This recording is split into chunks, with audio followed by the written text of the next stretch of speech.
Hello and most welcome to 1724 of the series, and we begin on this side with a new article by Daniel D. Hutto, Wittgenstein and Psychology.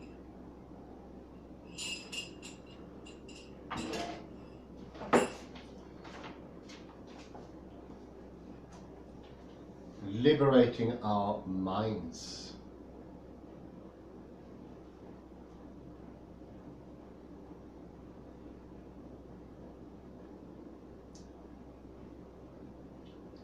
To understand Wittgenstein's stance on psychology,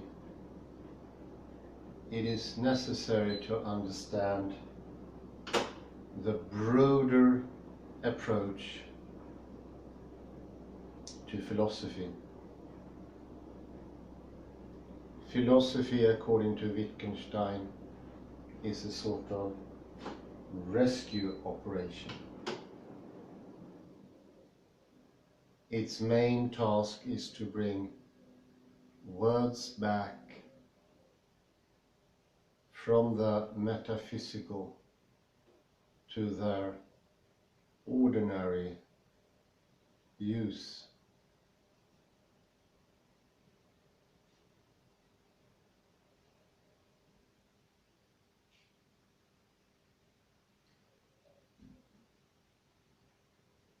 The recovery process of which he speaks is anything but easy.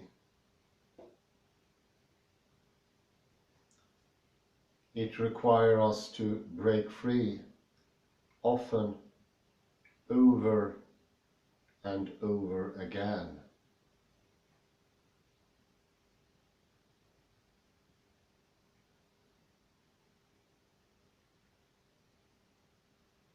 From certain compelling but distorting pictures or ways of thinking about various subject matters.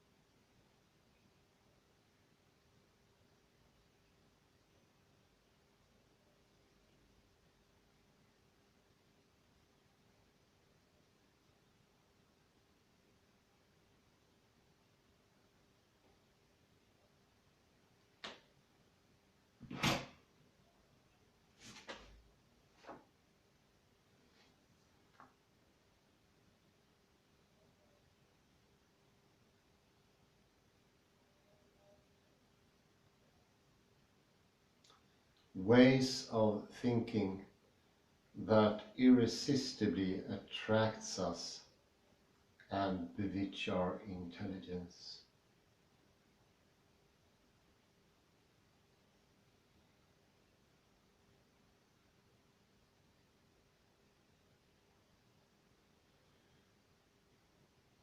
Pictures wreak havoc if, when we theorize about the mind, we take them at face value. The grip on the imagination is not the grip of a tremendous hypothesis like the Big Bang, but more like the grip of an entrancing metaphor or myth.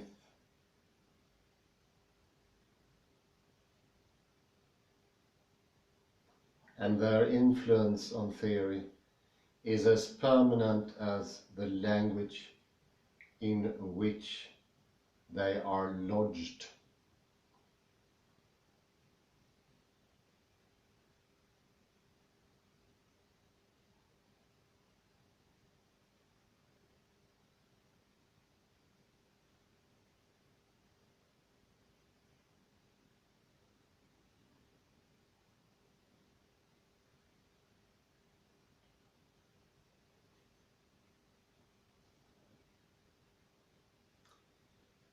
one of the most pernicious and perverse effects of pictures, as Wittgenstein observes, is that when we got a picture of our ordinary way of speaking, we are tempted to say that our way of speaking does not describe the facts as they really are.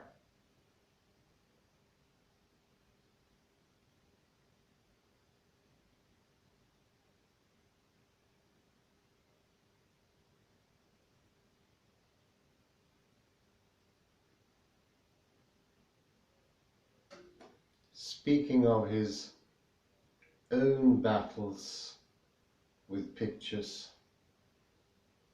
Wittgenstein tells us of distorting effects of view he once propounded in the Tractatus Logico Philosophicus,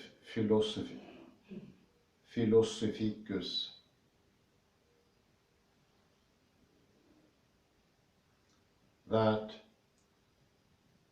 we see that we call sentence and language have not the formal unity I imagined,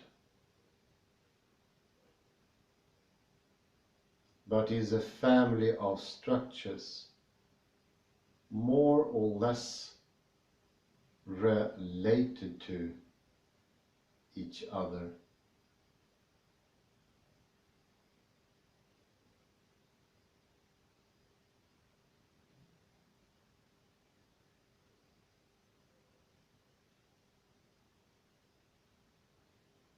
Painstaking philosophical work is needed to liberate us from picture-driven tendencies, and such work is primarily a matter of working on oneself.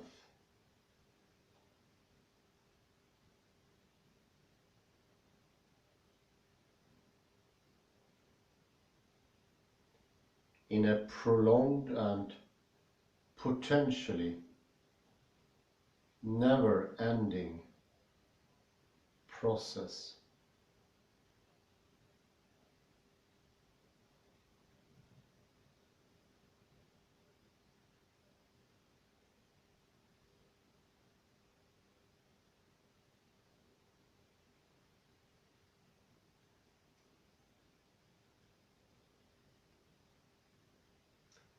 The ultimate source of our philosophical troubles is that certain pictures take hold of us and foster unshakable convictions about how we must conceive of various subject matters.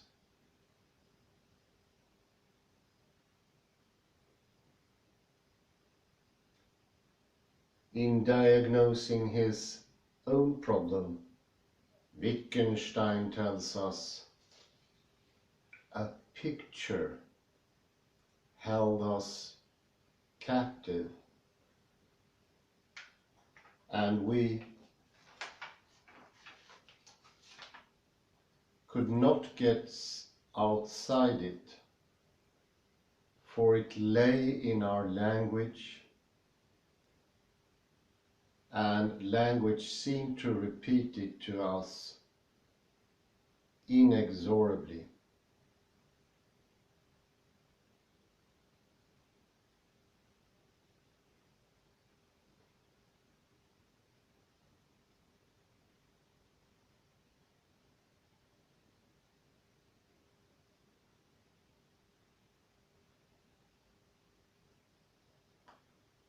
the power of such pictures are so complete that the ways of thinking they promote are not taken to be merely one possible way of thinking about the topic in question,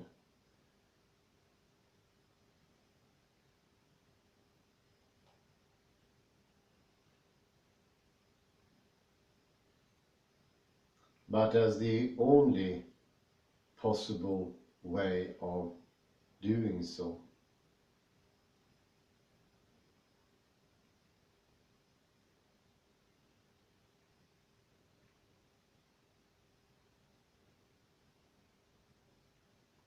The standard pattern is that one misunderstands the role of an ideal.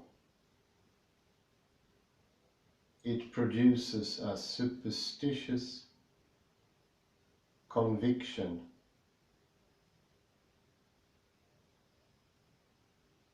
that holds in place a picture of how things must be.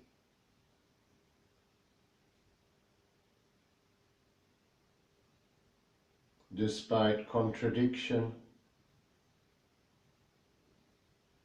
and anomaly.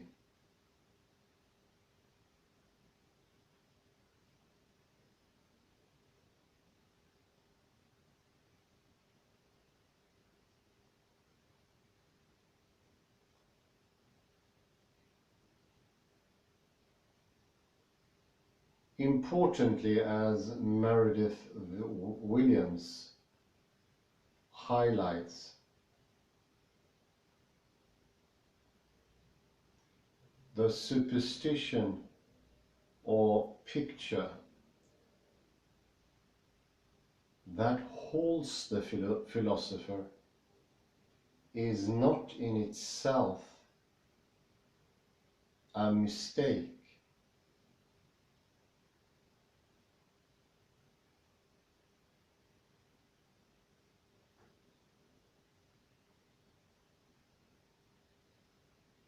That is to say, pictures are not coherent but empirically false theories.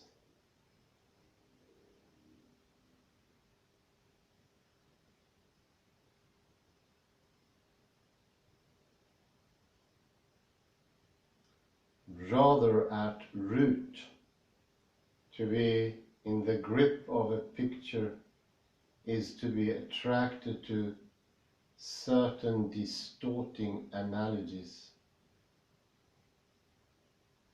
which, when coupled with certain other explanatory ambitions, fosters confusion and drives misguided attempts to explain and theorize.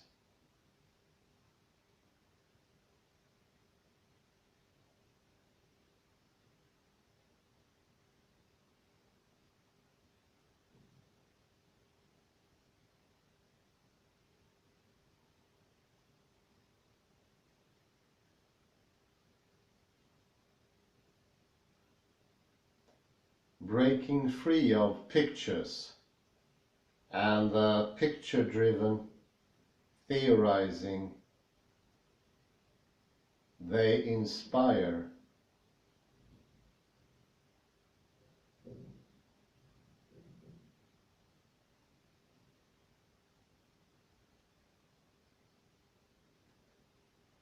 requires recognizing that the picture is not a source of special insight into a given subject matter,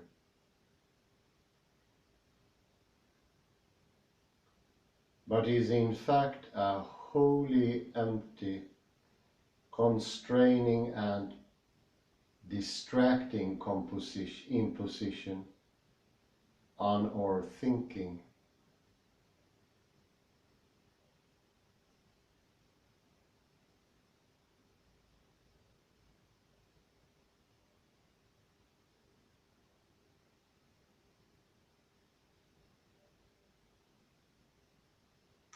Hence, what is needed in dealing with pictures is therapy rather than a better theory.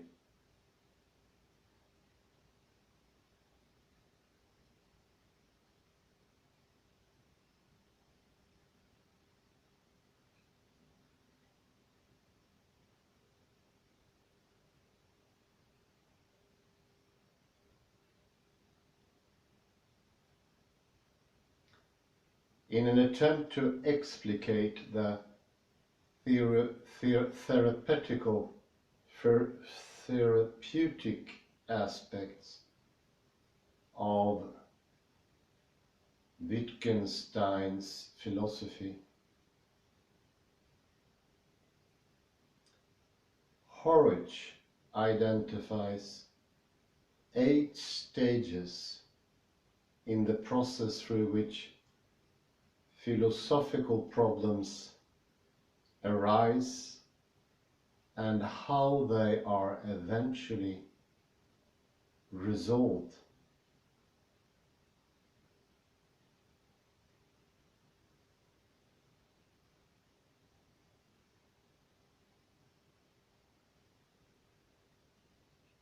Using Horwich labels, these are scientism, assuming that simple a priori principles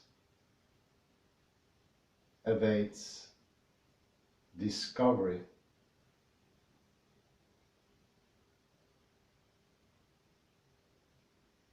Analogy, comparing a target phenomenon with some other phenomenon that it resembles in key respects. For instance, that numbers are like ordinary material objects.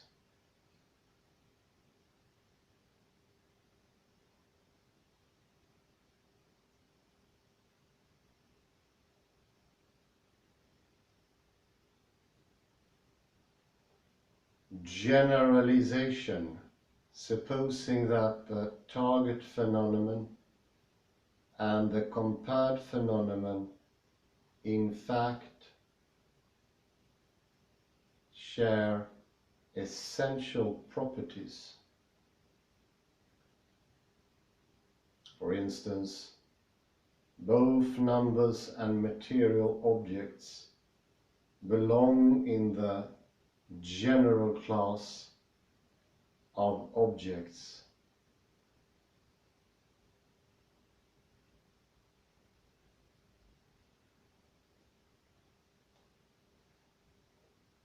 Four, idiosyncrasy, acknowledging that the target phenomenon has special features that distinguish it from the compared phenomenon.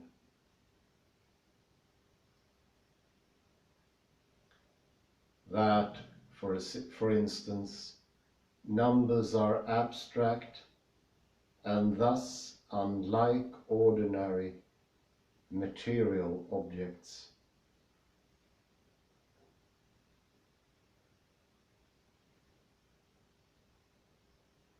5. Paradox. Recognition of fundamental tensions that arise from trying to combine stages 3 and 4. That is, hard to make sense of how numbers could be objects at all if they are truly abstractive.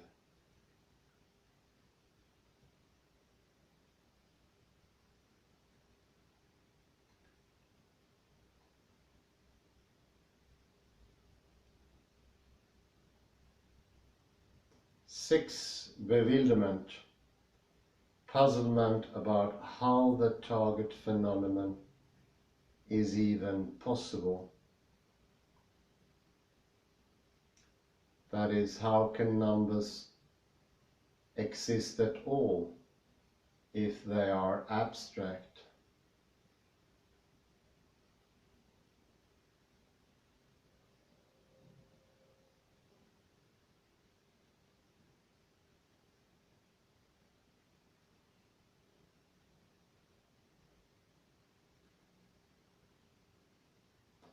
Seven, theories. Various elaborate attempts are made to provide explanations to resolve and relieve the paradoxical tension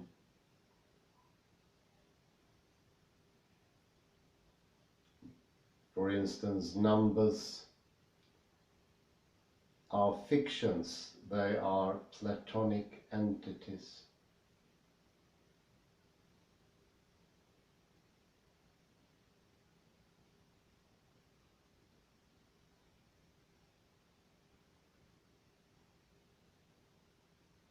Eight, therapy.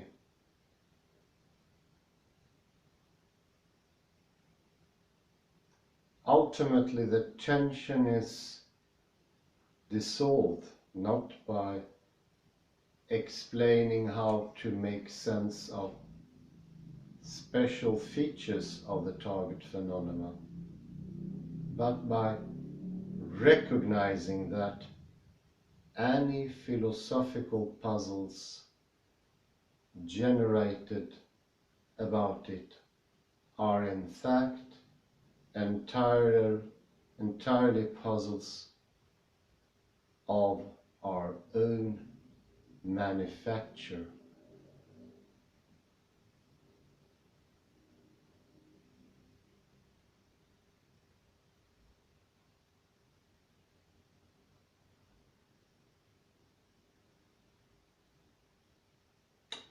In other words, we must come to see that the puzzles in question are only the product of an unhealthy combination of our attraction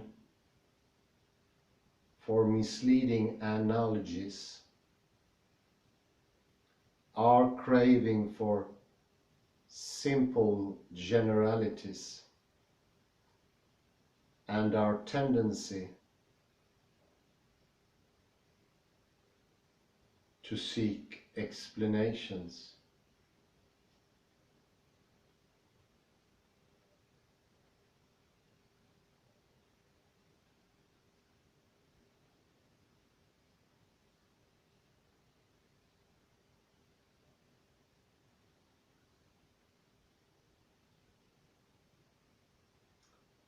As Wittgenstein's later writings and scattered posthumous remarks on the philosophy of psychology continually demonstrates, we are nowhere more susceptible to such metaphysical siren songs of the picture-driven theorizing than when it comes to thinking about the nature of minds.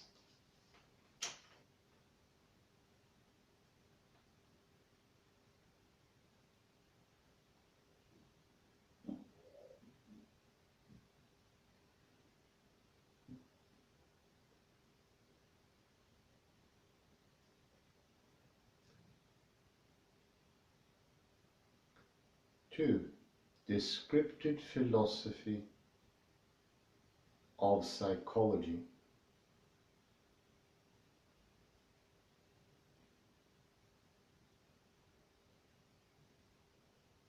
According to Wittgenstein, to understand a given subject matter, psychology included,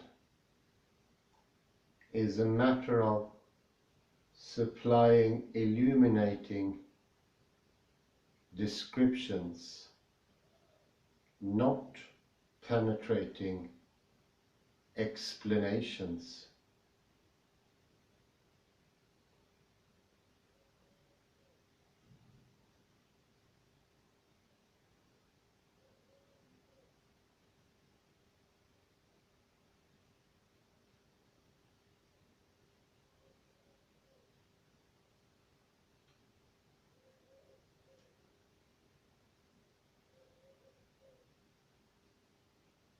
Famously, he tells us philosophy simply puts everything before us and neither explains nor deduces anything.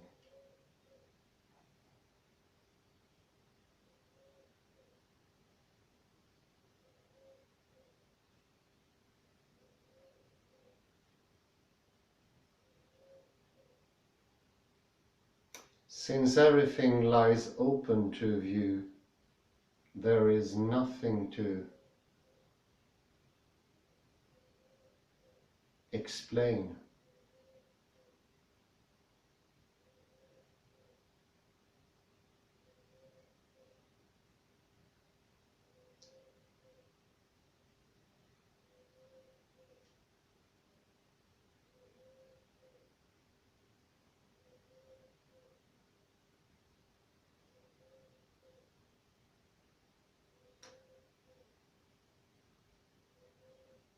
For what is hidden, for example, is of no interest to us.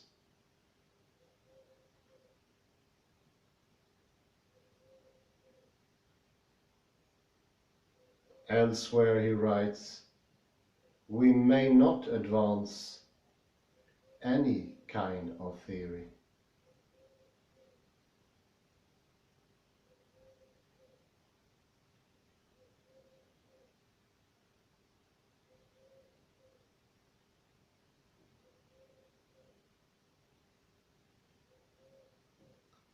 There must not be anything hypothetical in our considerations.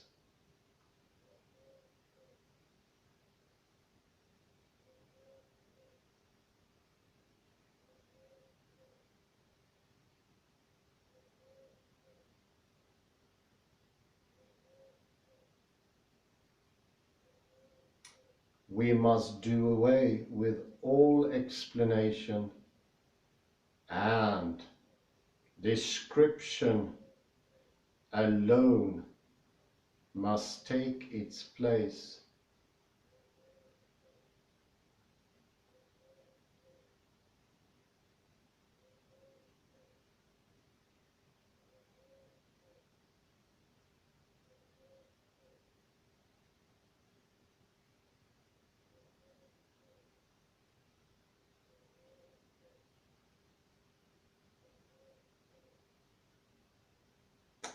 In line with his descriptive agenda, everywhere in Wittgenstein's philosophy of psychology, the emphasis is on the primacy of action, forms of life, shared practices, and customary ways of going on.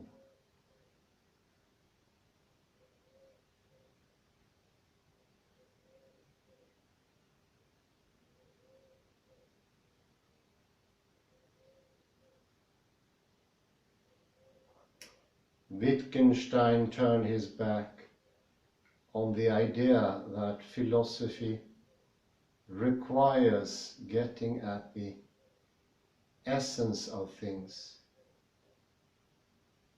through an analysis of what is hidden.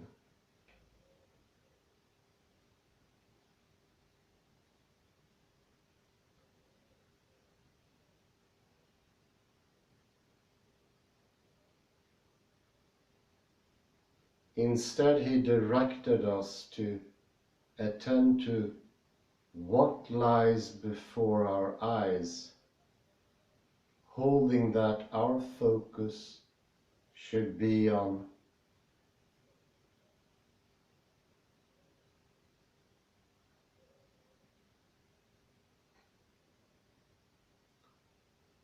the fact that we act in such and such ways, e.g., punish certain actions, establish the state of affairs thus, and so give orders, render accounts, describe colors, take an interest in others,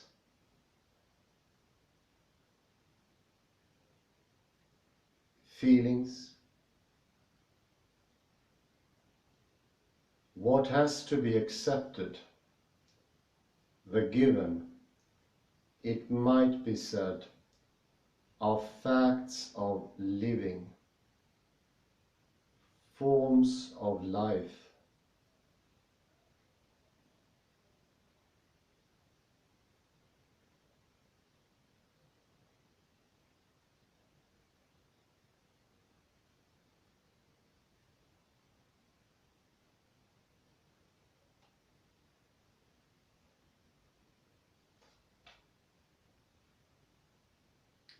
Focusing exclusively on these passages that talk of language games can give the impression that Wittgenstein is only interested in our linguistic behavior.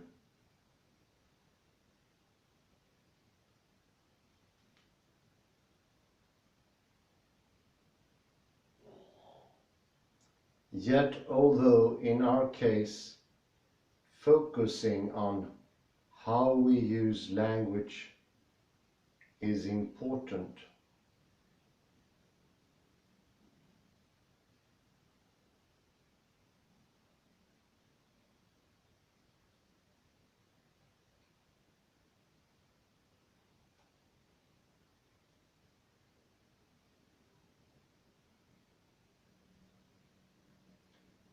Wittgenstein's understanding of our form of life is not restricted to what we do with the words, since what we do with words is inherently tied to our non-linguistic, natural reactions.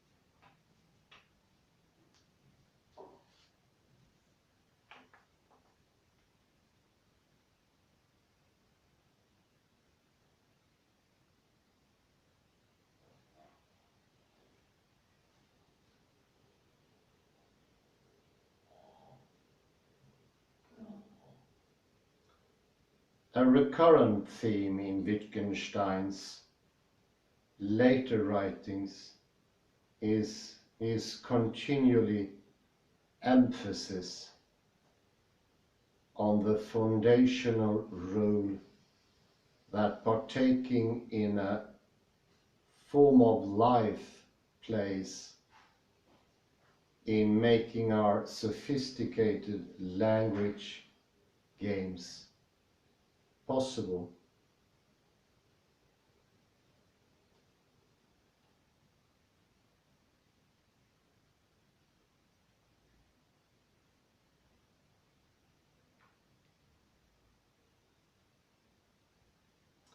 Thus, it is what human beings say that is true and false, and they agree in the language they use.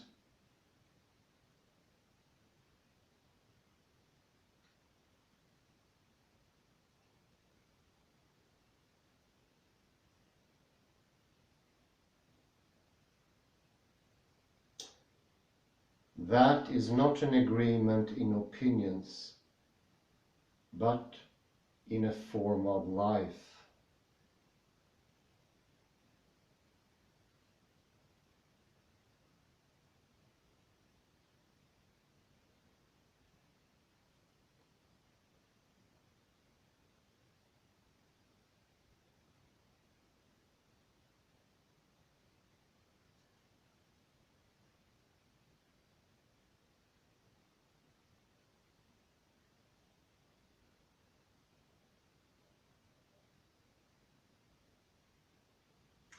In many places, he speaks of instinctive and natural responses.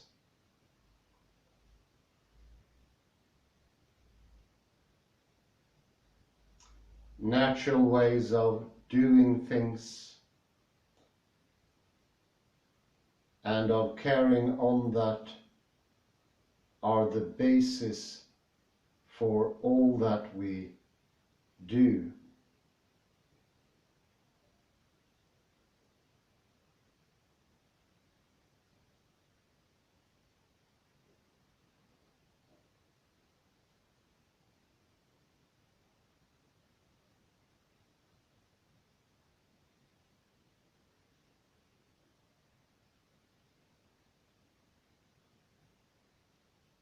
This is use and custom among us, or a fact of our natural history. In the final analysis, Wittgenstein holds that even in the domain of mathematics, we act without reason.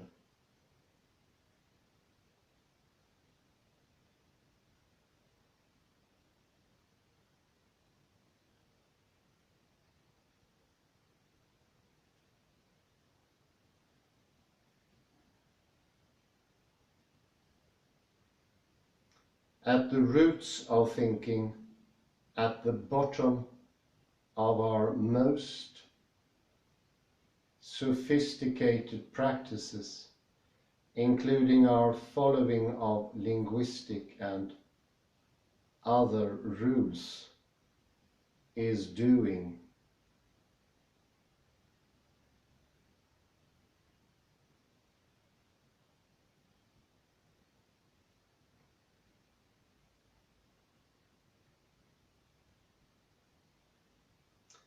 Doing and knowing what to do is not to be explained by hypothesizing extraordinary mental processes or operations.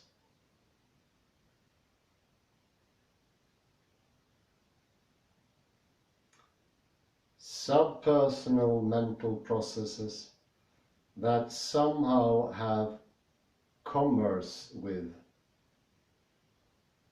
and manage to interpret rules and meanings in ways that we as persons cannot.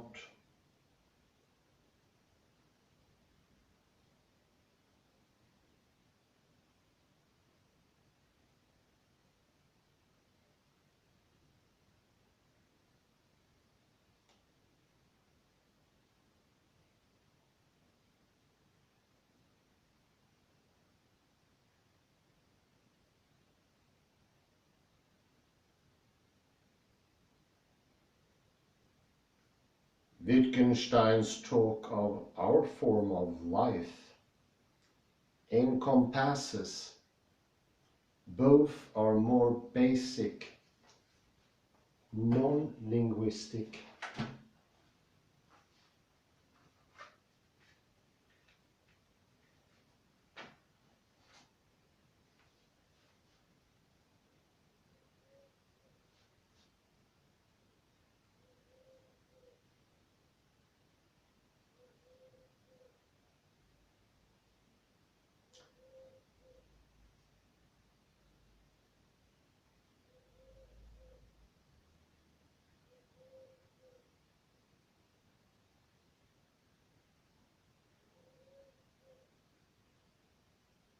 animal ways of being, as well as our culturally, linguistically scaffolded ways of being.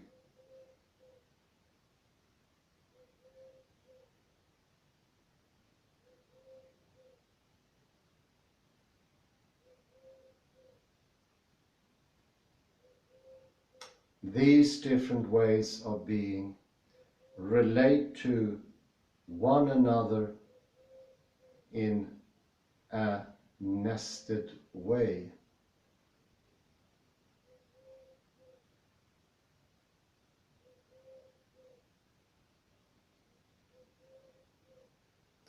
The first makes the second possible.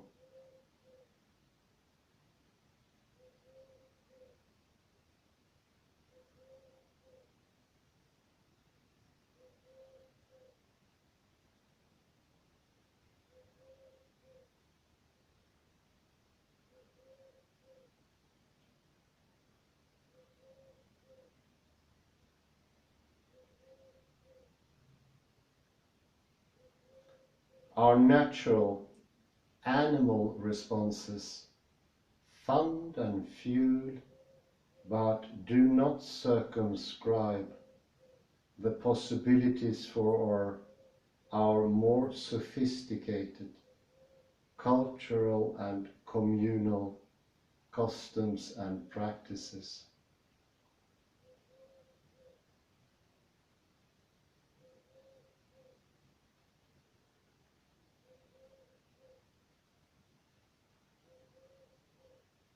For Wittgenstein, it is not possible to understand our form of life by getting at what is beneath or behind it.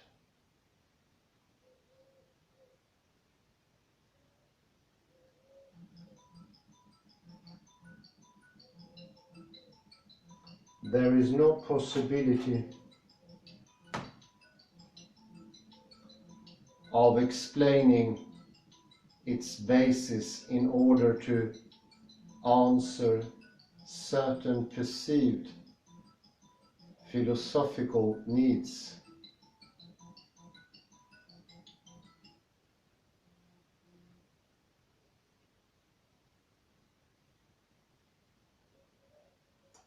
Philosophers, Wittgenstein holds, must surrender any hope of explaining our form of life,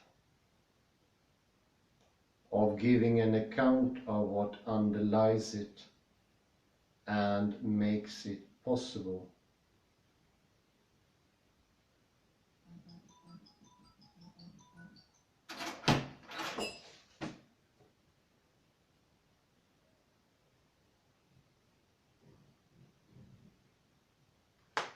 Sorry.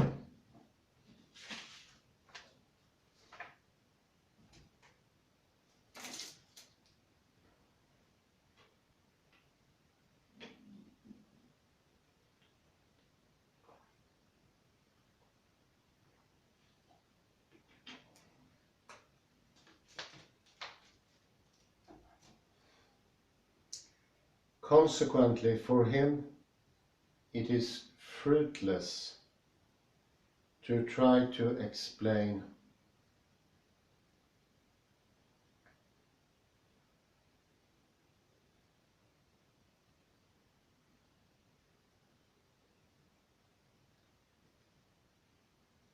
cognitive activity in terms of our representing features of a mind-independent reality after the fashion of our intellectualist theories of mind and language.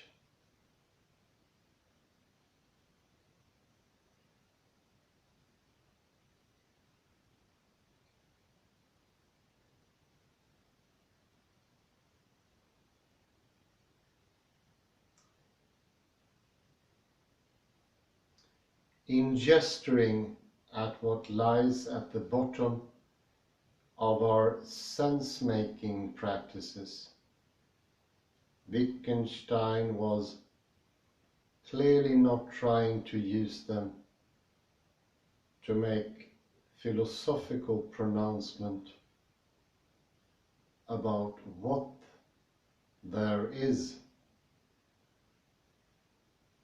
or what there must be.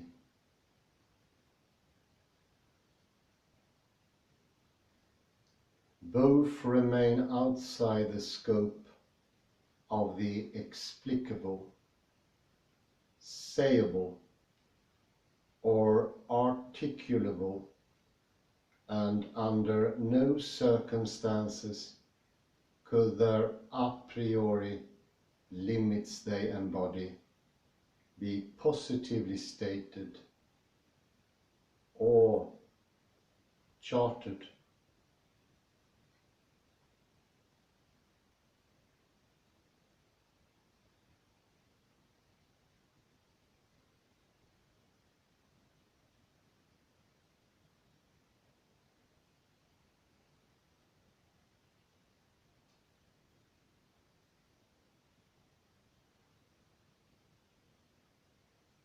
We cannot survey the limits of what is possible for us to say or do once and for all in advance.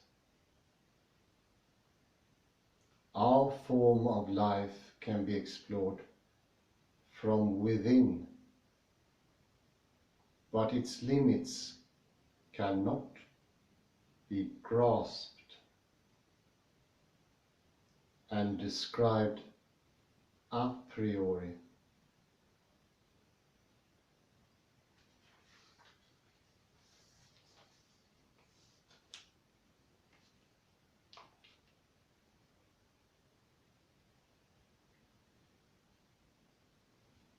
Wittgenstein's signature notions of language games and forms of life are meant to bring into prominence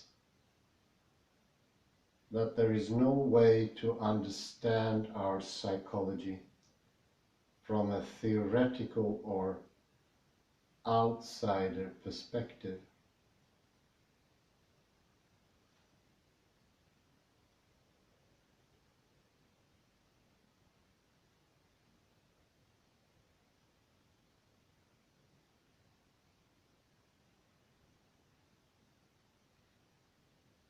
There is no getting behind, beneath, or justification of it, or above our formal life for the philosophical purpose of providing a more illuminating explanation or justification of it.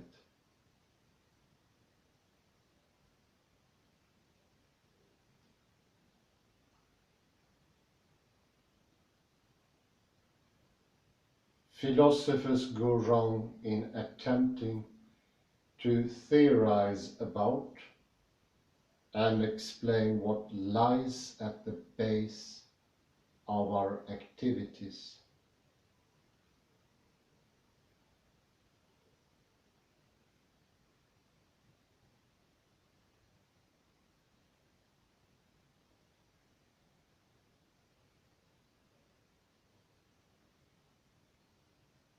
In place of these misguided attempts, the best we can do is to be vigilant of transgressions of sense, occasion by occasion,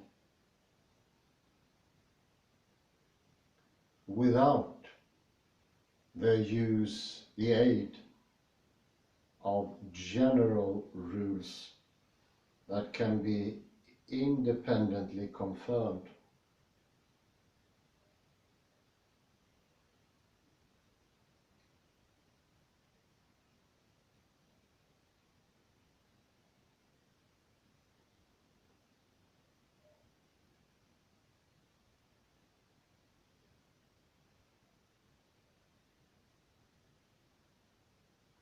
Wittgenstein realized that what is fundamental to our practices is something that can only make itself manifesting and through the practices and activities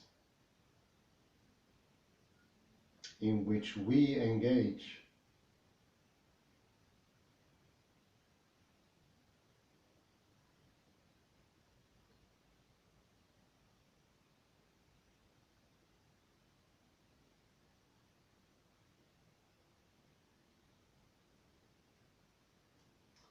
Hence, he holds, we must resist holding out hope for a further explication of the nature of our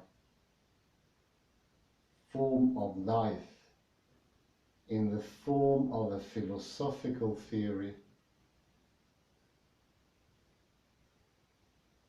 that somehow reveals what lies behind and beneath and explain our practices.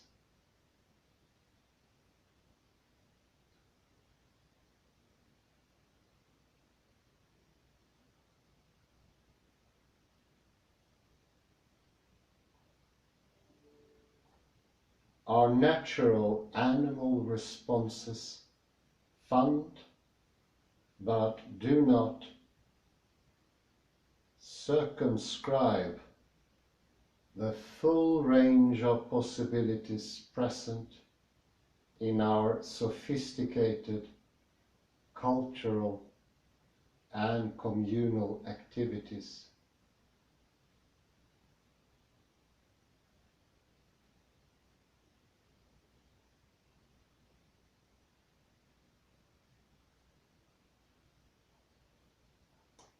In talking of our form of life,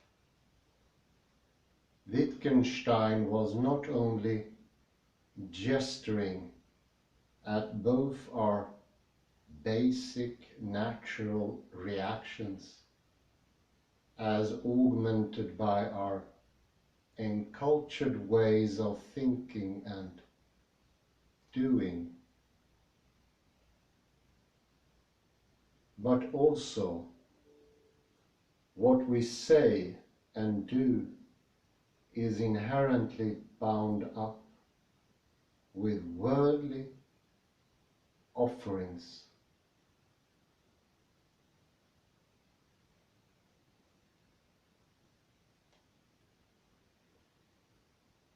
Thus, if we imagine the facts otherwise than they are, certain language games lose some of their importance, while others become important.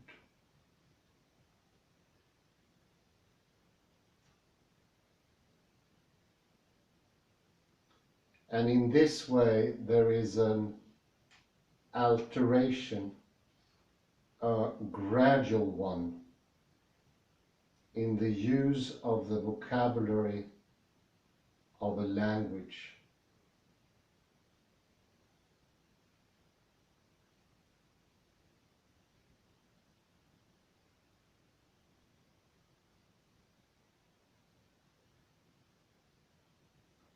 The world constrains our practices, but it does not determine them. The possibility of change, transformation, and development is ever present.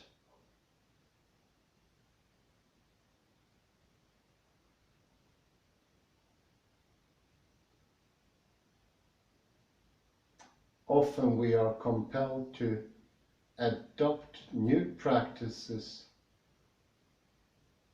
and new views as we discover as yet unnoticed aspects of reality. At other times we have more choice.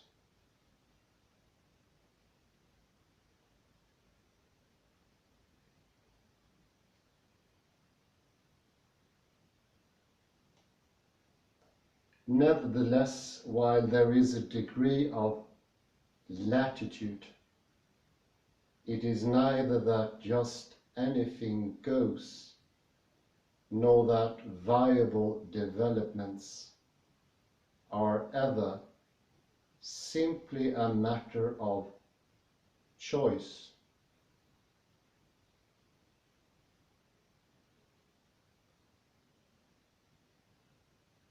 It is precisely because they are tied up to the possibilities afforded by our form of life that changes to our practices are not merely arbitrary. They have purpose and point.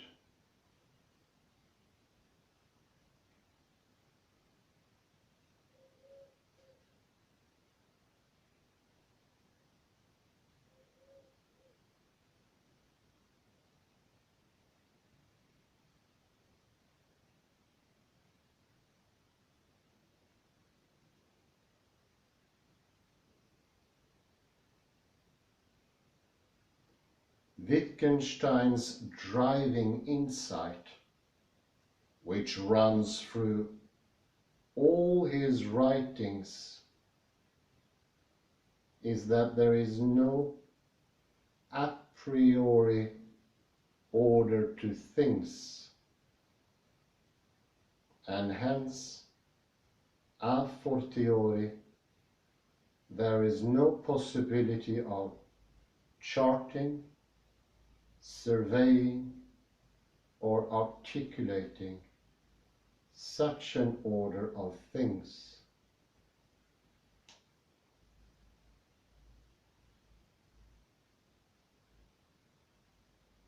Even so, as he explains, I am inclined to distinguish between the essential and the inessential in a game too.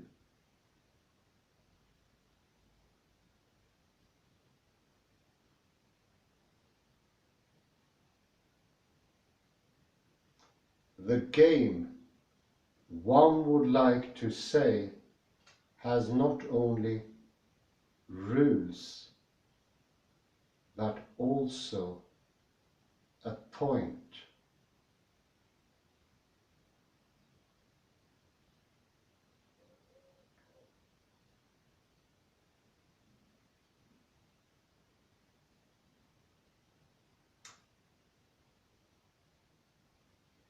To grasp the point of a language game, we must look not only at its intellectual dimension, we must also understand its point by situating it in surrounding practices and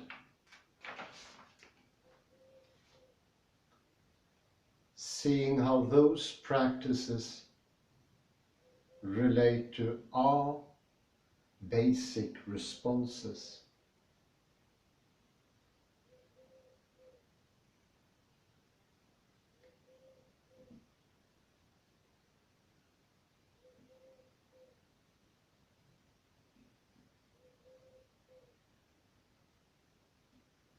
For example, we can only understand the nature of pain by attending to all of this circumstantial complexity.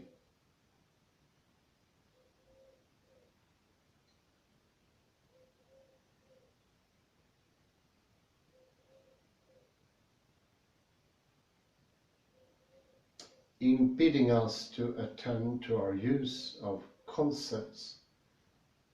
In these passages, Wittgenstein is also of necessity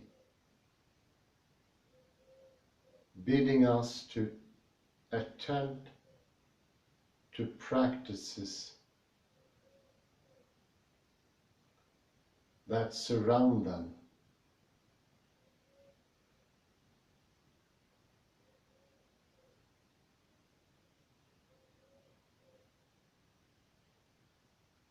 It is precisely because there are no surveyable rules for the correct use of concepts, no conceptual rules that are fixed a priori, that define the boundaries of language games.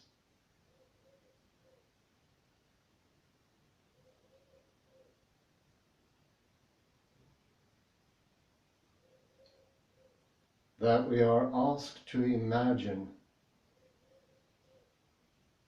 situations in which others that could have been us, might use their concepts differently from the way we do, rather than trying to divine the essence of psychological phenomena. This is for the express purpose of getting a better view of the grammar of our own concepts. It is because we lack a perspicuous representation of the working of our grammar, of our concepts, because there are no a priori rules for their use.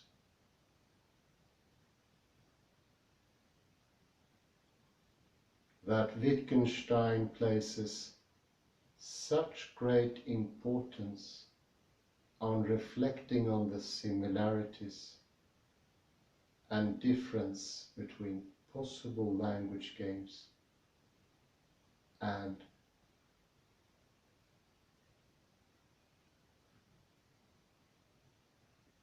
finding and inventing intermediate cases.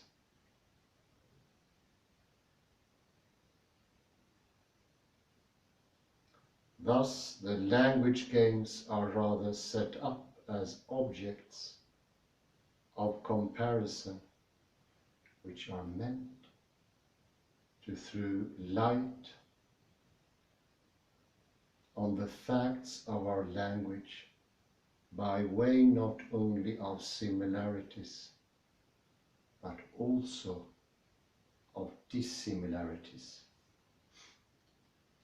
And once more, I have to remind you there are certain parallels here to the cosmological fallacies, the plural, of Lee Smolin and Roberto Unger.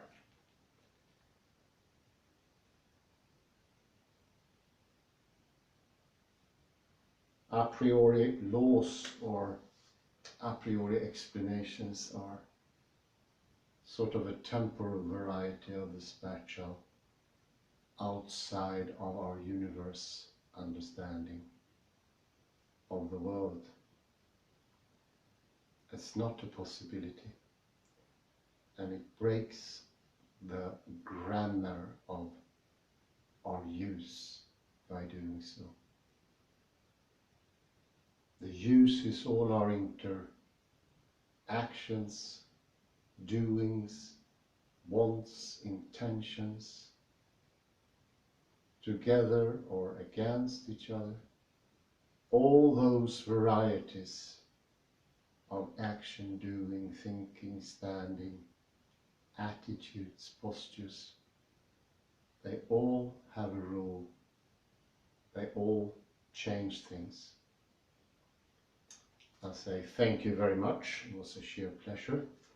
Have a very pleasant morning, day, afternoon, evening or night, wherever you might be. Thank you very much.